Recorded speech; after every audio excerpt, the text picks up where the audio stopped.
Hello students, welcome back to Hindi mirror channel. सभी students का Hindi mirror पर फिर से स्वागत है। अभी जो कंटेंट लेकर आए हैं AECCE 101 और पेपर का नाम है बिजनेस कम्युनिकेशन। और ये जो पेपर है प्रीवियस पेपर है जो कि दिसंबर में हुआ था और फर्स्ट सेमेस्टर के स्टूडेंट्स के लिए है।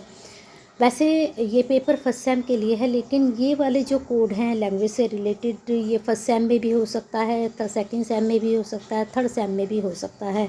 तो सभी स्टूडेंट्स के लिए पेपर हेल्पफुल है, चाहे आपके पास किसी भी सेमेस्टर में है, क्योंकि सिलेबस सेम है, पेपर भी मोस्टली सेम ही आते हैं। क्योंकि पेपर सेम, सिलेबस सेम है तो पेपर का अलग आना कोई अलग बात नहीं है। पेपर जो है अलग आ ही नहीं सकता, सेम पेपर यहाँ पर आने हैं बिजनेस कम्युनिकेशन का। चाहे आप फर्स्ट सेम में ले रहे हैं, चाहे आप सेकंड सेम में ले रहे हैं, चाहे आप थर्ड सेम में ले रहे हैं, वो तो उनके लिए होता है जिन्होंने फर्स्ट सेम में इसको लिया है, जिन्होंने सेकंड सेम में लिया है, जिन्होंने थर्ड सेम में। सबका अलग अलग यहाँ पर पेपर आएगा, लेकिन सिलेबस में से सेम ही रहेगा क्योंकि बुक में बिल्कुल सिलेबस सेम है।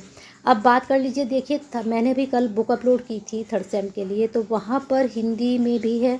और जो आपका सेकंड सेम का कल पेपर अपलोड किया था बिजनेस कम्युनिकेशन का, वहाँ पेपर हिंदी में भी है। अब यहाँ पर अगर हम बात करें तो सारे क्वेश्चंस जो हैं आपके इंग्लिश में दिए गए हैं, क्योंकि ये पेपर ही इंग्लिश का है।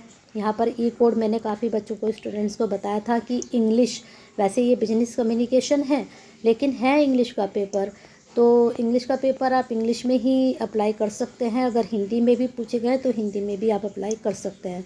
पेपर के ऊपर डिपेंड करेगा कि आपका पेपर हिंदी इंग्लिश दोनों वर्जन में है या एक वर्जन में। अगर खाली इंग्लिश में है तो आपको इंग्लिश में ही रिप्लाई करना पड़ेगा। ठीक है, तो यहाँ बात कर लेते हैं, discuss the various barriers to communication in detail.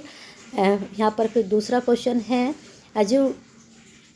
फिर यहाँ पर elucidate the process of communication in detail, discuss the detail the principles of written communication. फिर नेक्स्ट नॉन वर्बल कम्युनिकेशन के बारे में पूछा गया है। फिर यहाँ पर डिटेल पूछी गई हैं मार्शलो के बारे में।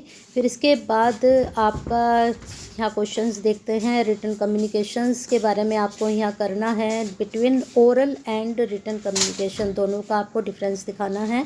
फिर है एक नोट आपको लिखना है, importance of team work in an organisations. इसके बाद third question, what is the mean by the term information overload.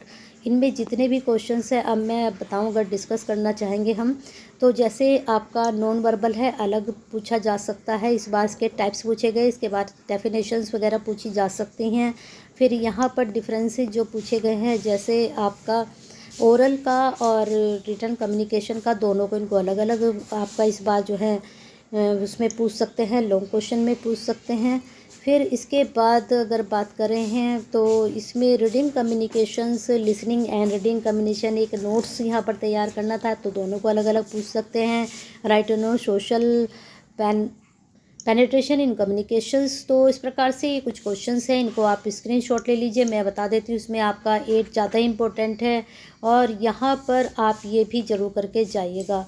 ठीक है, तो बने रहिए हिंदी मिरर के साथ। ऐसी बेनिफिशियल वीडियो के लिए शॉर्ट टाइम में आपके लिए वीडियो डाली है तो एक लाइक तो बनता है, कर दीजिए और शेयर ज़रूर कर दीजिए, क्योंकि आप शेयर करते हैं कहीं दूसरे स्टूडेंट्स की हेल्प करते हैं।